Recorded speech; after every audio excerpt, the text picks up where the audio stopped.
the point of this whole podcast is it's okay to ask questions, and it's okay to be a Christian for as long as we've been Christians, former pastors of churches, and start to go, man, the deeper I get into this, the more questions I have. Yeah. Right? We've talked about this before. When I was 25, I knew everything. Mm-hmm. There wasn't a question you could ask me about the Bible that I didn't have an answer for. Yeah. And if you weren't educated, you'd go, wow, that guy knows a lot. And maybe I could even dupe a couple people that were educated, that I had some great wisdom.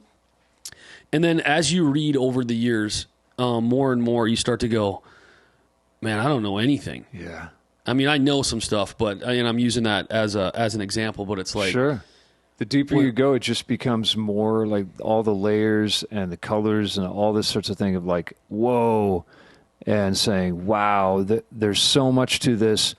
It's that thing, and I can't remember, I think we were just talking about that, where Christianity is one of these things where it can be as simple or simplified so children can play in its shallows, in like a little stream of what we believe in and what the Bible is all about. And then also it can get so deep that you can, drown an elephant or whatever they say, because it's like, if you really want to go deep, we can go deep. Yeah. If you really want to keep it simple, let's keep it simple.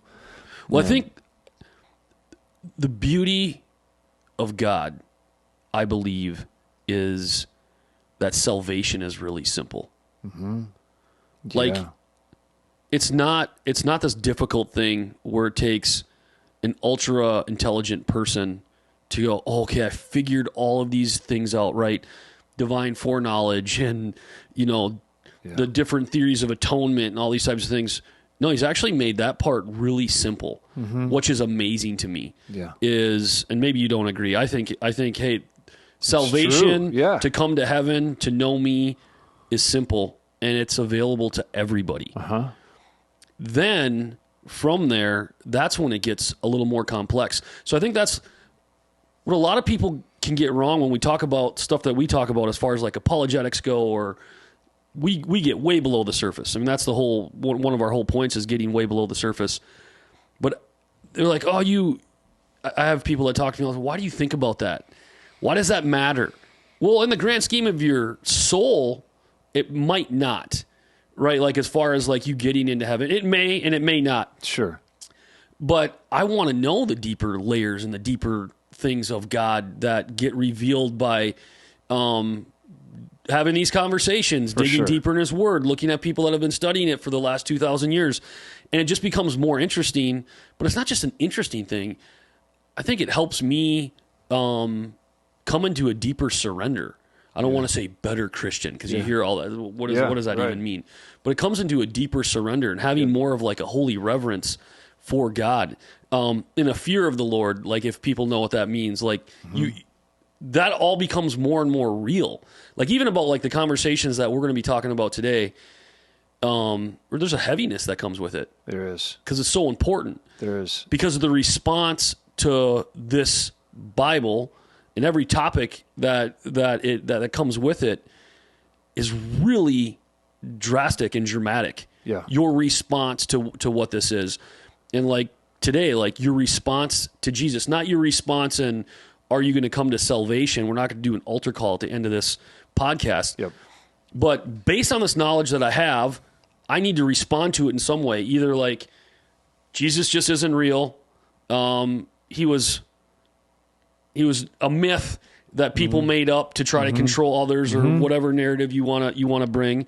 Or, okay, he was real, but then the crucifixion wasn't real. Yeah. Or no, he was crucified, but then the resurrection was a hoax. Yeah. He's just, the body's somewhere, and like, let's not go that far where now there's no body and there's actually like raised from the dead. His whole body is raised from the, come on now. Yeah. I was thinking of this too, is that when you said the knowledge part of it, I think this is really a big deal. Is, in Proverbs it says the fear of the Lord is the beginning of knowledge. Okay, so when it's talking about like the beginnings of it, so we study and we learn and we do our academics and all that, but it's like, well, where it really starts, where things get really, really rich and deep, is when you first say, okay, wait, it begins and ends with God. And so that's what we're so interested in, is that like when we started this journey, when we start to take in knowledge, the knowledge of what we believe, it gets deeper and deeper as our relationship grows. And there's kind of this thing that's happening as we're learning more. You think about this as like, if you want your relationship to grow with your spouse or your significant other, whatever, is that there was the old saying that they didn't know each other yet, which meant they hadn't had sex yet, right? And it even says that, like, with Joseph and Mary, like they knew no relations yet, or they hadn't known each other yet. And the way that was spoken of in antiquity is that meant that they haven't slept together and done all that. But it was this beautiful thing of saying, like, that was part of, it's not the only thing, but that was part of them gaining more of a deep knowledge of one another. Okay, so now imagine this, coming to a knowledge of the truth, says in the New Testament, and it says in Proverbs, the Old Testament, that beginning of knowledge is the fear of the Lord. The knowing and the knowledge is part of this is my point, is part of the relationship. Yeah. So like relationship and knowledge come hand in hand. If you want to grow stronger in your relationships with people, get curious about them. Right. Get to know them better. So it's the same thing with God. How could we could stop and just say, well, now that I know salvation, and it's very simple in terms of the atoning death and understanding that I just need to surrender to Christ and all that. Yeah, there's a beautiful simplicity in that. But then now begins the journey of knowing the one you're surrendered to that gave you life. And then the knowledge, the knowledge then opens up all of these various levels and layers, which presumably will go on for eternity. Right. When we get into heaven. Yeah. 100%. So as you're saying, like, we're going right to the heart of it now today. Like, we're going right to Jesus. Like, this is it. It stands or falls on this guy and who he claimed to be and who he was. And you know, what is there anything deeper and better to talk about than that? Yeah. Yeah, and there's so many so, you know, I guess I'm not even trying to like wrap that up, you know, because this is so off. You know, none of this stuff is scripted from that standpoint. But it's like, get beneath the surface. You know, so if you've been a Christian for a while, it's not just like, oh, you have to, or pointing fingers of doing that type of thing. It's so much fun, and when you start to learn, you know, like some of the idioms that we were just talking about, like just even binding or loosing things or whatever, what that meant back then. And then you start to read this and you're like, oh, yeah, the sermons that I read on that passage were completely wrong. Yeah. Like, it was totally seen from a like Western culture point of view. It wasn't Jesus talking to his disciples, right? I mean, even like when you go back to, and we'll talk about this in a little bit, like, who do you say I am? Mm-hmm. Why did he say that? Where were they? Mm-hmm. What was the context of that conversation? Mm-hmm. All of that mattered at that point. And if you just look past that, you're like, oh, okay, cool. Jesus was just asking Peter, who do you say I am? No, there's so much more meaning to that than a lot of people give credit for. Yeah. Or like how much Jesus used a marriage and Jewish customs to talk about his return. Yeah. If you don't know the Jewish customs and you're talking and having or teaching and you don't know the Jewish customs of a wedding, you're probably teaching it wrong. That's a bold statement. It is a bold statement, but I really fully understand it, because when I started to understand, like, when a man comes to a woman and the process that he has to go through. Yeah, I've read about that. In that culture, and how much that, like, when Jesus said, I'm going to prepare a place for you, that was customary back then. Yeah, they knew what he was talking about. The groom or the future groom would leave the bride and typically go back to his father's house. Now, I'm talking not in heaven, I'm talking here on earth, and he would make a room for him and his future bride. The groom wouldn't know when it was time to go get his bride. He had to wait for his father to tell him it was time. So there wasn't like, hey, I'll see you in 30 days, or I'll see you in a month or 2 months or a year from now. When my Father tells me to come, that's when I'll come. That's amazing. That's amazing. And you think about then, that's why it says that not even Jesus, not even the Son of Man knows the time and hour. That's what I'm saying. Yeah. And he goes, so I'm going to prepare a place for you. Oh, they would have understood that. Yep. And I don't even know the return because I have to wait until the Father tells me. Yeah, oh, okay, that all makes sense. Ooh. And how the groom comes back to get his bride. Like, you just got to, I won't go through it all. Yeah, it's good. But it all starts to lay out and make sense. Yep. And your mind is blown from like, wow, this is really special. And it's so much more deep than, oh, Jesus is the bride, I am the groom. Or Jesus is, or whatever. You understand what I'm saying? Yep. I got it mixed up. Yep. But anyways, yeah, you're right. I mean, so just really go deeper because this stuff is fun. And one of the things that we're going to, typically I ask a lot of questions because I have 5 million questions like we've already talked about. Yep. I could hear one word and then I'll ask 55 questions to that one word. Today's not that podcast. And actually the next 3 won't be that podcast. Our next 3 is going to be all about Jesus, like you alluded to. And we want to go through some, I want to talk to you about the history of Jesus. Yeah. I think there's been, I've been hearing more and more lately, which no one really, I think, believes, but I've been hearing more and more that Jesus wasn't even a real man. Like he was a myth. He was, any mythical story that you could ever come up with, Jesus just falls into that camp. Mm-hmm. There's no historical data for him actually coming to the earth. There's no data of him creating the miracles outside of the Bible. Mm-hmm. And so that's where, today, that's what I really want to talk about. Like, man, there's a lot of this nonsense that's going on regarding Jesus of like, is he even real? Yeah. Did that guy even ever walk the earth? Did other people say anything about him that weren't in the Bible? So that, and then obviously we need to talk about the cross. We need to talk about the crucifixion and why that was so important. Right. Why does everybody wear those symbols? Like, put a cross around your neck or get tattoos of it or whatever the case may be. Like, what does that actually mean? Like, that's a big deal. Yeah. People just do it kind of flippantly, and it's jewelry or it's part of a wardrobe or they think it looks cool or whatever. What does that actually mean? Does it matter? Or can we just, cross or no cross? We could put a dove in there instead and everything's fine. Right. Probably not. No. Yeah. And so then, so we're talking about the crucifixion. We'll talk about the resurrection. Was it a hoax? There's so many crazy, theories, I guess I would say, that are like almost more unbelievable than the truth. Yeah. Like, where'd you come up with that? And it's like, how did anybody even like believe that? And they have to be very elaborate, a lot of them. Yeah. I remember we were talking earlier and I remembered that book that I was given one time. I think it was called The Passover Plot, something like that.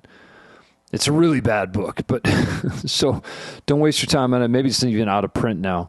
But it's that thing of trying to come up with, okay, we know that if, and we'll get into it later, but we know that if Jesus actually did go on that cross and do what he did and die, was buried, and then rose from the dead and they couldn't find his body, then that changes everything. And so what can we do to kind of imagine some different scenarios that happened instead? And so there have been books written like that one and others that try to come up with their own thing to try to sort of kind of wiggle it's crazy. It's like people go, and we'll talk about this. Like, one of the questions that I have for you is like, I guess I don't even understand why people go to such lengths to disprove. I think Dinesh D'Souza, and I always say his name wrong. And you know me, I say everybody's name wrong. I make up my own. Yeah. So sorry if I'm not quoting that right. But obviously he's debated Hitchens. He's debated a ton of atheists. He's a really intelligent guy. But he has one of the most simplistic questions: is why do you care so much? Is like why does this bother you? Why does God bother you? Why does Jesus bother you so much? And he's like, listen, I don't believe that unicorns exist. But I don't write books about that unicorns don't exist. I don't make movies that unicorns don't exist. Yeah. I don't debate people that unicorns don't exist. I just live my life as if they don't exist.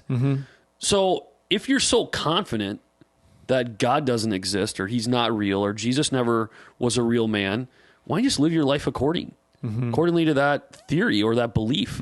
Why do you feel the need to grab everybody and go, no, this isn't real. And it feels like it falls way more on Christianity than it does almost on any other religion. Why are we not talking about, Islam or Buddhism or any other religion that's out there? Why does it always come back to Christianity? Why is that the one that you debate the most? Why is that the one that you come against in all your books and all your literature? Yeah. And they're super angry at the God they don't believe in. Right. They're really upset. Can you imagine being angry at a unicorn? Yeah. And I know you can destroy that and just go, well, unicorns didn't say they created the earth or whatever. Right. I know there's a theory on there before all the people start to go, well, that's terrible. But you get the simplicity of that statement as like, why not just live as if he didn't exist? Sure. But man, yep. Well, you'll hear later the distance. But man, let's get into some. Let's get into it. Some of this history. The historicity of Jesus. That's right. So one of the things I actually heard this on a recent podcast. There's a couple of people talking about Jesus and a really well known guy. I'm not going to say their names. They were just, one guy was asking the other one to consider Jesus. Consider this guy because I think you're way off on it, or something to that effect. Sure. And the atheist guy goes, well, hold on a second. Like, he interrupted him, goes in his real smug tone, if he's even real. And then you start to go on like social media. I'm thinking to myself, do people really think that he was never, if he existed, if he ever existed? Like, this is like just a big myth. And there's a lot of people. I mean, I know that's been from like since the beginning of time, but there are a lot of people today. It was kind of like a myth that any kind of historian or scholar would never think that. They never considered that Jesus wasn't actually a real human that walked the earth, and we're going to get into why. But I'm starting to see that on a crazy scale. Like, you know what? Let's just say he never existed. It's like a resurgence almost of that thought. I don't. Yeah. I think that I haven't heard that as much. I think you've heard some more of that. I know which pod you're talking about, and I watched that, so I know it's out there.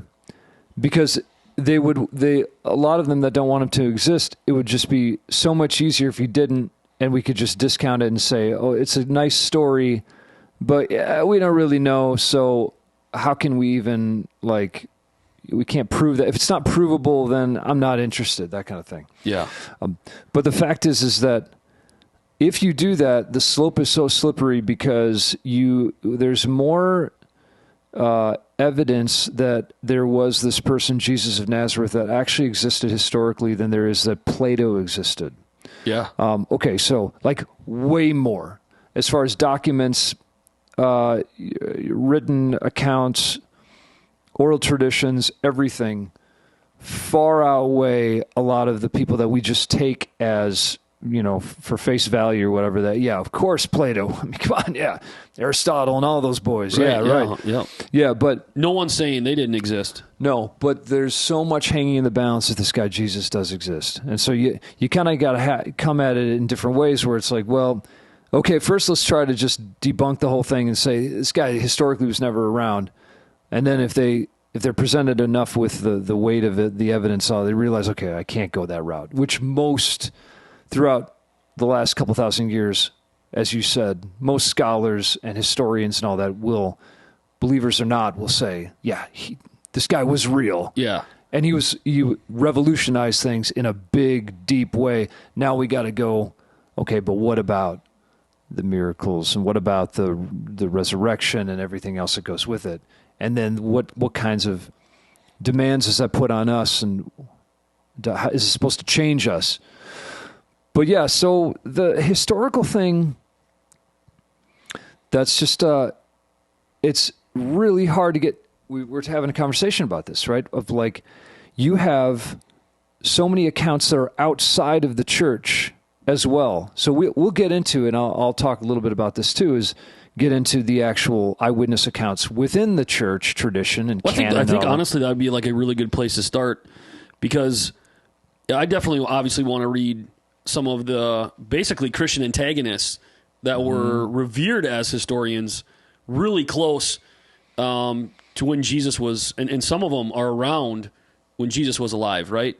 And so we have, or like Josephus was born a few years after Jesus' death and resurrection, and some of the things that he talks about, but he was even like close with the guards that were there. Like he ended up befriending them and knowing them, and he was getting eyewitness accounts of what actually happened. And obviously, So, but that's a place I'd really like to start. Is can the Bible be considered a historical book? Today's podcast is sponsored by Story Film Productions. Would you like some assistance filming a podcast or starting a YouTube channel? Maybe you're looking for someone to help create a commercial for your business, product, or service. Story Film Productions can help. This Minnesota-based company can help you tell your story in an impactful way through the art of videography. Visit www.storyfilmproductions.com to set up a free consultation to discuss your video or editing needs. Can the Bible be considered a historical book? So like, can we actually look to the Bible and say, no, the reason we can't look to the Bible as a historical book is just because all these people, their bias, they needed this to happen. When we look at Isaiah 53, excuse me. But yeah, go ahead and tell me a little bit about the history. Well, I think that it's kind of one of those things where these books, so you have the, I don't want to go too deep on it, but basically, the Old Testament, New Testament, and you have manuscripts that we have discovered over the years that repeatedly show these texts written out over and over again. And so, and just in the New Testament alone, you have like 5,000 plus manuscripts that have been discovered that keep showing, here's again part of Paul's letter to the Corinthians, and this one right here says this, and then what you have is you have certain parts of the manuscript that are not. And by the way, all of these texts have been scrutinized more than any other written documents in the history of the world. So you have these various parts of the letters and such that have been written down from the Bible that say different parts, and then other parts that seem to have been left out, or the quality of the manuscript got weathered or whatever, and that's left out. But you have such a plethora of different manuscripts that they fill in the gaps over and over again. So if you're trying to figure out what someone said, and then you look at 10 different manuscripts, let's say, even though it's way more than that, but there's 10 different ones, there's going to be a couple pieces missing of this one because it got weathered or destroyed throughout history and nature or whatever, and then a couple other ones that'll give us a little bit of a piece of the letter here. But if you bring 10 of them together, then they fill in the gaps. They begin to show the full corpus of the writings. That's what you get with the Bible. You get 66 books written from 3 continents by over 40 authors over 1,500 years, forming one meta-narrative. Is that a big deal? It's... I mean, so big. And so New Testament alone, 5,000 manuscripts. Okay, so then we got to say, okay, all right, Eric, fine. Lots of manuscripts. Woohoo! Dead Sea Scrolls, all that. Great. Fantastic. So what? Okay. Or they might say, so what? It was written by people that believe this stuff, so why should I believe them? Well, why should you believe any history then? Because everything has been written by man. Right? We believe as Christians that it's God-breathed, it's inspired and carried along by the Holy Spirit. So we believe it to be divine. But even if we just put that aside right now, every single thing that's ever been attested to, documented, written down historically, have people written with points of view, particular things that they felt were important and other things less important. They were in a position where they were able to write things down and document them, and they have particular opinions and thoughts and backgrounds, and we don't throw it out the window then because of what they believe. So then you have this amazing thing called the Gospels, right? And the gospel of Jesus Christ, the gospel that attests to him, and you have 4 different Gospels. So you have 4 different things where these are different points of view from actual things that happened. These are eyewitness accounts. Like, they're human, and they wrote these things down, and they did it within a generation, or maybe, in some cases, maybe 2 generations removed from when the actual events happened. That's staggering. Yeah, so talk about that for a second, because I was told that is so close. Like, I think what a lot of people didn't know, and what I didn't know at one point, was that the accounts of history aren't really usually that close. Mm-hmm. Like, they could be hundreds of years later. Exactly. I think what people think is that right now we're having this podcast, so I'm just going to write down word for word everything that you're saying, and then I'm going to post it in a book, and that's, or you know what I mean? I feel like, there wasn't someone at the Civil War that was up in a tree going, okay, and then General Erich did this, right. Or this historic thing. They were eyewitness accounts, obviously, that were someone had to tell the story, right? Mm-hmm. Someone had to do it. But if we were to read an eyewitness account of General Erich in the Civil War, we wouldn't think twice about it. Mm-hmm. But when we come into an eyewitness account of Luke, who was very detailed in Jesus' life, we start to go, but weren't these guys not that smart? Mm-hmm. You know what I mean? Like, there's all these little hints of doubt that come in. Weren't they just fishermen? Like, and sure. now we're going to listen to a doctrine that might be, well, not might be, that is, I mean, basically coming up with the Bible. These are words that we need to hold true to our life. And I think that's one of the things about what we're talking about over the next 3, like the 3 podcasts, is this is some of the things that you have to think through. Yeah, because you do. If the validity of the author is terrible, then why would I believe what he's writing? Right. So, and well, here's the thing too, is that they would have to be idiots to have put it together the way they did and include certain details like they did, because immediately they would be debunked within a generation. What I mean is that, like, there's times in the Bible where they say, let's take the cross. Simon of Cyrene, he's the one that takes and if you see in the movie The Passion of the Christ, then you see Simon of Cyrene in that one as well. He takes the cross for Jesus when he's going up the hill. Part of the walk was to lift that burden off of Jesus. Hey, real quick, do you think that? I mean, can you imagine that just for a second? So it's like 6 a.m, right? It was early in the morning when this crucifixion was happening. Yeah. You show up, and they're like, "Hey, carry this innocent man's cross." Wow. Yeah. Right. Incredible. I have no idea. And then I want to talk to that guy. I wouldn't even know. Like, take the whole spiritual thing out of it. There's a gross factor to that. Mm. I mean, how brutally Jesus was. He's totally like messed up and bloodied and muscles exposed and all kinds of stuff. They would talk about, like, I think it was Josephus who said, like, he bore his ribs, which was really common. That wasn't a big thing.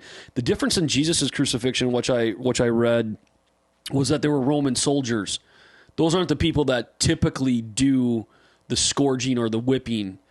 They're not normally Roman soldiers. But Pilate supposedly didn't have the people available that would normally do that. And so they called on Roman soldiers to do this. But even regardless, like the cat o' nine tails, or it's bone and metal that they put together, they said would rip chunks of flesh out. Yeah. And that you would see veins. And that you would, like, I know a lot of people, I was just talking to someone about, like, hey, watching Passion on Good Friday, I think is a really good thing. Like going and watching that movie, and even if it's just the part where he's whipped, if they should even want to, I mean, that's not even scourged. I mean, like, you're right, mutilated basically, and crucified. And a lot of people I was asking some people if they wanted to watch it, and they're like, no, I can't do it. And I get why you can't do it. But hey, it should really be like a healthy reminder that this really happened. I mean, what we're talking about, this is something that happened not only to Jesus. I mean, this was like a Roman way of doing things, right? To execute people. So there are a lot of people that went through this. But if it's true that it was with Roman soldiers and not, it was going to be a little bit worse. They didn't like this guy. They knew that there was an uprising, something that they never really did before. If this is true. And they just absolutely went after him, just like in that movie. Yeah. And so it's like you think of that, and then you go back to Simon, and you just think about, like, how do you even let this guy, like, hang on you? Yeah. I mean, you'd be covered in his blood. Right. And I always wonder if there was, like, any kind of conversation. Not like a dialogue like this, but, like, Jesus is on the cross asking God to forgive the people that did this to him. I wonder if Jesus was just like, hey, I know you have to do this. I just, you wonder if there was something like, I don't under know. his breath, or like, did you feel, I mean, you have Jesus' literal blood on you. Yeah. Yeah. Incredible. I mean, I don't even. Yeah, I don't know. Is there anything from that? Like, sorry, I totally interrupted your story. No, it's okay. But is there anything from, like, do we know anything after that fact about him? Just that he was known during that time. It wasn't, So anytime that these writers, these eyewitness writers, wrote what they did, Matthew, Mark, Luke, John, what they did was they said, I'm going to make note that it's Simon of Cyrene, because people who are going to read this will know him. Like, that's the thing. They'll know who this is. Just like Mary of Magdala, they're going to know this person, or a lot of them will, whatever, potentially. And so you have these various references throughout these. So they check out how they're written, of how people wrote historical, observations of what was happening, how they documented things. It wasn't just this. It's so different. C.S. Lewis goes on at length about this because he studied it, where it's not written like classic myths are written. It's just not. It's just very different. It's written in a very different manner and different style. And you could say, well, that's just the one that was different than everything else. But no, you're not afforded that right. It's simply that it wasn't written like a myth would be written. And so, are some of the things hard to believe? Sure, they're hard to believe. Yeah, absolutely. Miracles and stuff? Yeah, hard to believe. But they did these things on purpose. When the confrontation in Garden of Gethsemane, right, where they arrest Jesus, and then all the disciples flee after they take Jesus away, and then one guy runs off that nobody knows who he was, and he was naked. So the gospel writer puts that in. Why? No reason to, other than it happened. Yeah. I wrote it because it happened. And it's like nobody's going to be probably spiritually edified by that, or like their faith has changed. No, actually, it would probably be like, what were they doing in the garden? Yeah. I mean, honestly, like, some people will go there. Yeah, well, like, some cat ran off naked? And he was butt naked, and he was like, okay, well, there he is. And like they put in there. Okay, then they included the fact that women were the ones that discovered the empty tomb. Really? You going to leave that in there? Do you know what first century Palestine, that that milieu of time there of how they looked at women? Okay, like just above animals in some ways. But in addition to that, even for those who respected women more and treated them better, you would never have their testimonies in court, because they were considered to be just busybodies. They were illiterate, a lot of them. That's just the way it was. And so for the gospel writers to write down, hey, I want you guys to know, like, the ones that actually were the ones that had the honor and this transcendent, glorious thing happen of discovering the risen Christ, the empty tomb, they were women. if you're in your right mind and you're trying to get something over on people, you would never leave that in. You would say, no, it's Peter. Peter did. Oh, okay. Well, then we gotta consider this to be more veracious. But no, this is just what happened. Yeah. And that's why we're gonna say certain people's names historically that you're gonna know. That's why Paul says, when Paul is talking about, hey guys, Jesus appeared, and he appeared to these people after he died, and this people, and to myself, and to 500 other people. He was trying to make a case as like, hey, check this out. Don't just take my word for it. There's a whole mess of people that witnessed the risen Jesus. Because remember, when Jesus died and rose from the dead, he hung out for a while. He was around for like a month or so. Yeah. Yeah, a lot of people think he just went, woo. Yeah, I think that's like one of the things that people think too. Right. There's so many accounts of him. They said like 500 at one time. There was 500 people that could see him. Yeah, that saw him. He appeared to all of them. If you're going to fabricate a story, and do it the way these writers did it, and the gospel writers, you're really bad at it. Yeah, you just did it in the worst way possible. Yeah, but that's what makes this much more believable. That's why it is more scrutinized than anything that's ever been written. It's the best-selling book of all time, right? But it's also more scrutinized by textual critics and scholars and historians across all different faith lines and non-faith lines, and it still holds up, and we can't get away from it. And you can't get away from this person, Jesus Christ. And so some people, like you said, will say, well, maybe he didn't exist. No, you can't really do that one, unless you just simply don't believe in the way historical records have been done and all that. And then you're going to have to throw away, all the of majority history. of history. Yes, exactly. At the end of the day, if you're that person that just flippantly dismisses, is he real? It's like, I can't even probably have a conversation with you about anything, because where are you getting your information from, and what do you actually believe? Mm-hmm. Is it just a fact that sometimes I just don't want to believe it? Yeah. There are times when I read through this Bible, and just like what you said of like, hey, why'd that naked guy run through the garden? Like, what do we need that for?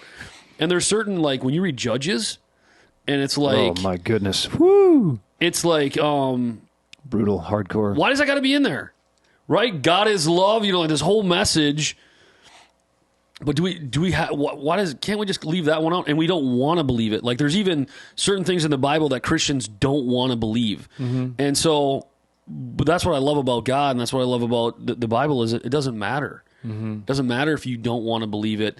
You can't just bury your head in the sand and go la la la la la and cover your ears and say, I'm not going to believe it. I'm not going to believe it. And honestly, this day and age, we're getting further and further away from truth, and it's becoming okay. Like, people are believing the most nonsensical things, and they're going, good point. Yeah. Good for you. Mm-hmm. I'll get on that train as well. Mm-hmm. And so that's where, like, why this conversation's even necessary. It seems crazy. Like, do we really even need to talk about, was Jesus real? Yeah, actually we do. Because we've just come so far into this, this believe whatever you want to believe scenario, even if it's ridiculous, and people cheering you on for that belief because it's strays from the norm. I don't know like what that has to do with it. But this is one of those types of things, and I'm going to get into some historical stuff, and we can start to wrap this up because it's so preposterous. It's just wild for you to think that Jesus doesn't exist. And here's some of the things why is that I want to just take you through just for a second of not all of them, but some of the more famous accounts of Jesus by historians that were revered as historians of their time. Okay. Like, so let me go through some of them, and I'm just going to methodically go through here. It's going to, I'll read some of the things verbatim. But Tacitus, and Tacitus was around like 56 AD to 120. He was regarded as one of the greatest historians ever, like of that time. I shouldn't say ever. And I just want to read you something that he said about Jesus. This is to quote him. It says, "Therefore, to stop the rumor," and they're talking about the rumor of Nero. So obviously a lot of people think Nero started the fires in Rome. He blamed the Christians, which gave him an excuse to execute him in some of the most barbaric ways possible. Right? So therefore, to stop the rumor, Nero substituted as culprits and punished in the utmost refinements of cruelty, a class of men loathed for their voices, and whom the crowd styled, this is kind of weirdly written, Christians. Christus, the founder of the name, had undergone the death penalty in the region of Tiberias by sentence of the procurator Pontius Pilate. And the superstition was checked for a moment. So the superstition of Jesus being resurrected was checked for a moment. Yeah. So that's what he's saying. So he's saying, hey, it's saying only to break out once more, not merely in Judea, the home of the disease is what he calls it. So you can see that he's not real fond of Christians, but in the capital itself, where all things horrible or shameful in the world collect. So he's talking about Rome. So he's basically saying, hey, this guy Christus, Jesus at the time, and these Christians, they were real. And he goes on to talk about Pontius Pilate, which is one of the only records we have of Pontius Pilate outside the Bible.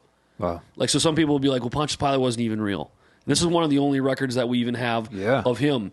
So, and then he goes on to say that he was falsely executed.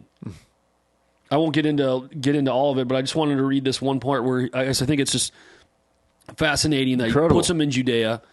He puts him under Pontius Pilate. Yep. And he talks about him being falsely executed. Talks about Nero executing these terrible people that set Rome on fire, and they needed to go somewhere. So that's like, sure. Okay, what do you do with that? Like, how do you refute that? Mm-hmm. Yeah, it's mind-blowing. Anybody else, you would go, what are you talking about? Uh-huh. This scholar that was revered as one of the biggest historians ever is talking about Jesus. He names him. He names the person that said you can, like, to order the crucifixion. Like, come on. And most people go to Josephus, which I know you're going to, and Josephus is always the one that I heard I'm of. actually not. Go ahead. Oh, okay. Well, I mean... just because he's so used. Yeah, okay. But he wasn't... Sure. I mean, I know he was a little more friendly on some of his language to Christians, but not a Christian. No, he was a Jewish historian, right? Right, 100%. Yeah. And so so he didn't believe it, but he said, never mind, I'm not going to look that up. But yeah, there are various things that he talks about that are clearly, they buttress the gospel accounts. Not all of it or whatever, but it's very clear that this is what was happening, and that this one, Jesus, was the leader of the way, the people of the way, or Christians, of course, and that he went to a Roman cross, was crucified as a criminal, and he makes various allusions to that. And Josephus is like one of those guys, highly regarded as historical, and not a Christian. I don't think he was an antagonistic. No, I don't think he was like some of these other ones. No, but he was just stating, like, here's the deal. This is what's been happening. This is what's going on. I believe he talks about the fall of Jerusalem in 70 AD and all that. And so he goes on. And so, if you believe other things that Josephus says, then you have to then consider and wrestle with the fact that he's also alluding to Jesus as a real historical person. This happened. Yeah. Well, it's not like, so I mean, these guys they wrote about so many other things of that time, and they give us the knowledge of what it was like in like Roman first century, or who was it? Suetonius, I think, was the one that he wrote about Claudius, right? Who was maybe more evil than Nero. I don't know. I know, like, Nero, I think, used to execute people for, like, going to the bathroom during, like, some of his Like, what was it? Do you Like a remember the speech or instrument that he would play? No, dude, he would have like no idea. plays or like musical. I can't think of what it was. Yeah. But like if you would get like they talk about people having babies in the aisles of the auditorium because they didn't want they were scared that they were going to get killed if they left. Wow. During like his performances. Yeah. Can't remember what it was, Wild. but whatever. But like Claudius, they talked about. I mean, he basically spent all of Rome's money. I think he was assassinated. I don't know all the details of that, but there's one account of like he ripped a baby from his sister's womb that was his. Goodness. Like just about as terrible. Like this is like the most awful things that you could think of.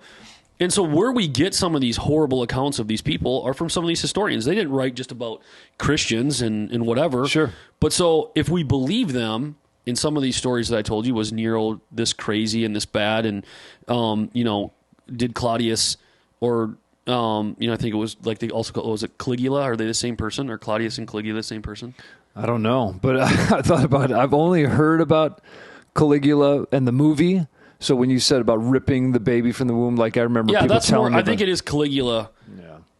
Yeah, it's just but I don't know. Brutal, I get it mixed up. But the whole point is that's where why I wanted to cite some of these is because we're getting so much history from these guys. Yeah, and they're talking about Jesus and they're talking about the disciples. So let's go to Lucian. And you know what? If you're watching this and you know all these guys' names.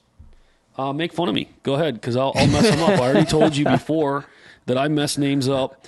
I think before the podcast started, I was telling you, like, I mess up names in my daughter's books. Yep. I don't know what it is. I got a little tickle in my throat here. Give me 1 second. Throw down that San Pellegrino. It's the judgment of God. Maybe I'm talking too much. Yeah. Every time you say something heretical, dude, that's when the tickle and the cough starts. You're like, what's going on with me? No, I'm not sick, and it's like that happens to me every once in a while. Like my eyes are watering right now. Mm-hmm. Cameras get to pick that up. Yeah, that's happened to me like in the middle of a job interview. I remember when I was younger, and you can because I can feel it, and it's always right here on my throat. Yeah. And I'm like, don't do it. Yeah. Because it's really hard for me to recover from it. Yeah. Like right now I'm trying to suppress it so I don't have to cough into the mind over matter. Right. Baby. I mean, it's like right now I was like, no, I've got these things I need to talk about. My eyes are watering for me trying to hold back the cough. And I just remember being in those moments. I'm just like, not right now. Not when everybody's watching. Because there's you can't, when you're in an interview, everybody's looking at you. Yep. You can't just get up and walk away. You can't go, hey, Erich, here, can you take over right now? Nope. We're just going to watch Ryan cough through this. All eyes on you. So, yeah, I did that when I was speaking one time, too, where I drank some water and it went down like my windpipe, and like into my lungs or whatever. And I was like, this is like a 5-minute recovery. Like I remember thinking that, like I'm done. And I just pushed through somehow, but you cough a few times, but that's the most annoying thing. And then it takes away. No one's listening to what you're saying. No, they're like, hey, this looks really uncomfortable for this guy. Wait, are you sick? Oh man! And then you might have said something. Where's your mask? Yeah, exactly. So, all right. So we'll go through this. So, yeah, make fun of me for how I pronounce the names, but Lucian, I believe, is how you say this one, and he was really known for more of his tongue-in-cheek style. It was kind of a He frequently ridiculed superstitions, religions, all those things of that time, and so that like wasn't his thing. But he talks about the worship, like he talks about Christians, and I won't go through this and read everything. People can read it on their own, check it out. But he talks about Christians worshiping, like so. Now we have someone who makes fun of. Not just Christians, but basically all religions, any kind of superstitions, like, come on, almost like probably an atheist approach. Yeah. Where it's like, you're only doing this as a crutch is kind of what he seems like that's what he might have been. Then Suetonius. This is something that I actually, and maybe you can grab it and read it, but Acts 18:2 really goes along with this. I almost want to read that first, but he was around AD, 69 AD to 122, another Roman historian of that time. And he did he followed a ton of Roman leaders like Julius Caesar, like would be one of the really famous ones that he talks about. There he met a Jew named Aquila, a native of Pontus, who had recently come from Italy with his wife Priscilla. Because Claudius had ordered all Jews to leave Rome, Paul went to see them. Right. So that very end, Claudius, say that again?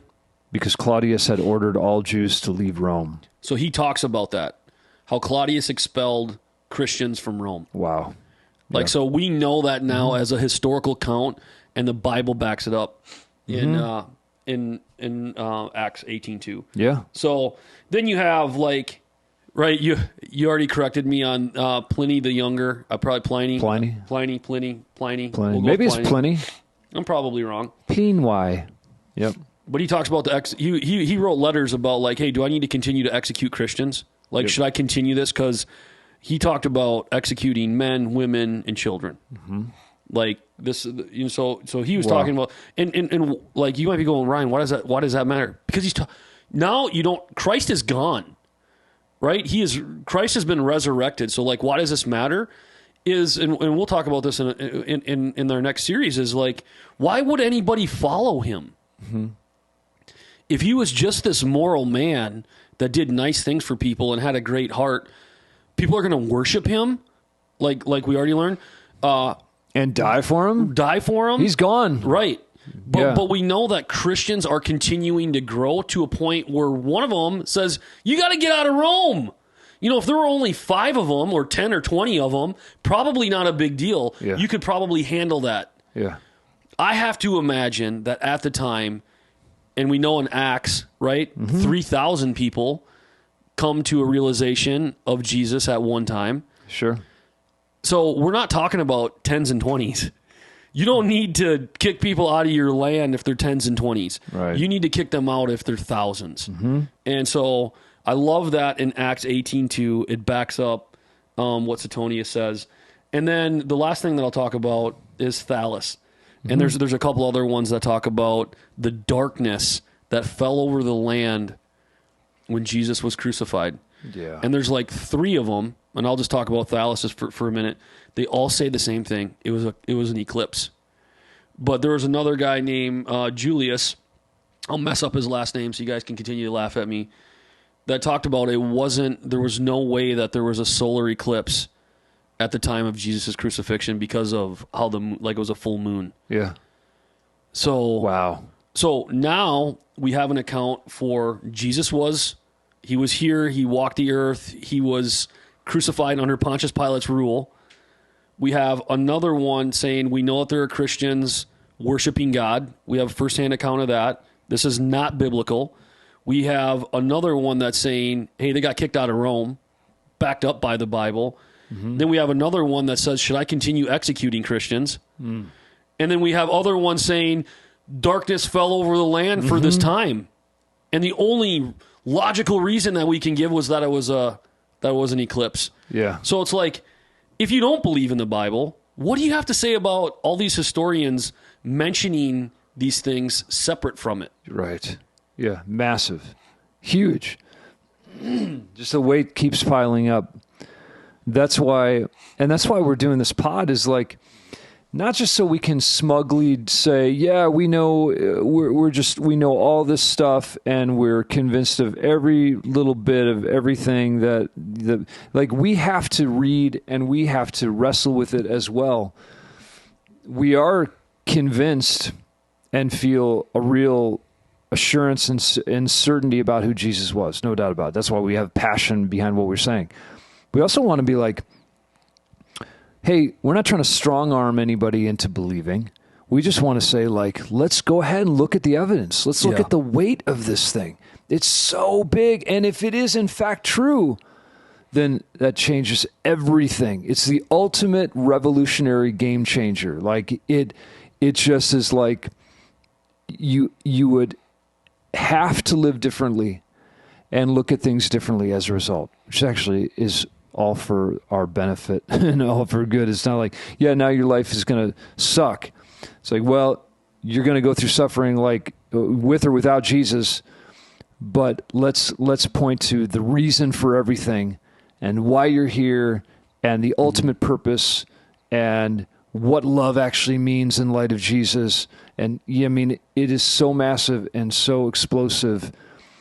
And that's why, we were just talking about this, all the manuscripts, all of the attestations and eyewitness accounts and oral and written traditions and then all of the people that are outside of the church and outside believers that are documenting these particular things that have happened during that time. This is not some big fabricated fairy tale. It's something you really have to. And if you don't want to, it's one thing to say, okay, Ryan and Eric, all right, pretty good. I guess I believe it. That doesn't mean I want to follow him. Yeah, for sure. And we'll get into reasons why we believe that you really should. But right now, we're just saying, look, here's the weight of the evidence. Here's the deal. Well, it all comes down to, I obviously I work a lot in business and with CEOs and owners of companies and some of those things outside of here. And I listen to all these business strategies. You can go on YouTube and there's person after person after person that's going to talk to you about time management, how to be a better CEO, how to be a better leader, the 5 steps of making your business successful, how to be a millionaire, what do you do with your first million, how do you get on social media and do all these things. And there's all these hacks, and people pay tens of thousands of dollars to have these mentors that will talk to them about business, or they'll have life coaches or fitness coaches or whatever it might be. And the very thing that they should be considering above all of those things, above your business, above being a better father, above being a better husband or wife or mother or a better business owner, is this. Mm-hmm. Because all those things are temporary. A U-Haul doesn't follow a hearse. And so if that's all they have, okay, that's all you have. I'm choosing not to surrender. I'm not going to believe in Jesus. But if we come to knowing that historically Jesus was a man that walked on the earth, that was falsely crucified, that had followers, you would think that if you're putting this much effort into your business or into being a husband and a wife or being a father or being whatever you want to be, mm-hmm. that you would put even a little bit of that into your eternal soul. Right. And figuring out what's different about Jesus from any other religion. And we'll talk about that in the next episode. But that's what I'm hoping people are going to come away with this and go, and I think the majority of our viewers are going to go, yeah, we believe in Jesus. We know he was real. We're not really talking about that. Maybe this just solidified your faith a little bit more. Yeah. But maybe you're someone who's like, I never thought about that, or I really want to, here we go again. Consider this. Mm-hmm. Let this be step 1. Yes. Hopefully, at the end of this podcast, you've come to the conclusion that Jesus was real. He walked on the earth. So if that's real, we know his crucifixion was real. Well, then why was he crucified? Maybe that's your next step. Maybe you investigate that. Yeah. What did he do to get him crucified? Guy only had a ministry for 3 years. Wasn't like he was around that long doing all these types of things. Maybe this is like your first step forward. Okay, maybe we've given you enough evidence to go, well, yeah, it does sound like he was real. Yep. It does sound like he was a person. Now, what's your response? Yeah. Everything we talk about, how do you respond to it? Mm-hmm. How do you respond to him being a real person? And then we can get into some of the other things that we're talking about. But that would be step 1, I think. Let's do it. It's good. All right, cool.